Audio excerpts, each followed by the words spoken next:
3월 7일 금요일 특집 오뉴스 시작합니다. 법원이 구속 기소된 윤석열 대통령이 검찰의 구속이 위법하다고 낸 구속 취소 청구를 받아들였습니다. 법원은 공수처의 수사 범위에 내란죄가 포함되는지 등에 대해 명확한 규정이 없기 때문에 구속을 취소하는 게 상당하다고 밝혔습니다. 이현영 기자입니다.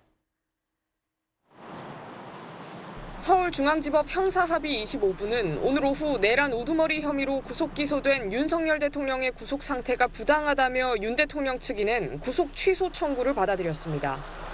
재판부가 구속 취소 청구를 인용하면서 윤 대통령은 석방된 상태에서 재판을 받게 되는 겁니다.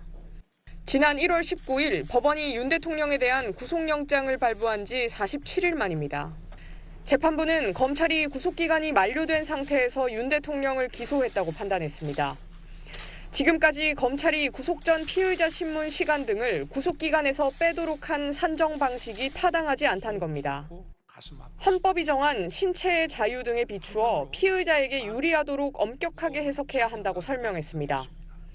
재판부는 그러면서 설령 구속기간이 만료되지 않은 상태에서 기소된 거라 할지라도 공수처법상 공수처의 수사 범위에 내란죄가 포함되는지에 대해 관련 법령에 명확한 규정이 없고 이에 관한 대법원의 해석이나 판단도 없는 상태인 바 절차의 명확성을 기하고 수사 과정 적법성에 대한 의문의 여지를 해소하는 게 바람직하기 때문에 구속 취소 결정을 하는 게 상당하다고 밝혔습니다. 그러면서 만약 이러한 논란을 그대로 두고 형사재판 절차를 진행하는 경우 상급심에서의 파기 사유는 물론 한참 시간이 지난 후에도 재심 사유가 될 수 있다고 지적했습니다. 지난달 4일 법원에 구속 취소를 청구한 윤 대통령 측은 구속기간 만료 후 이뤄진 불법한 기소라며 윤 대통령이 즉시 석방돼야 한다고 주장했습니다.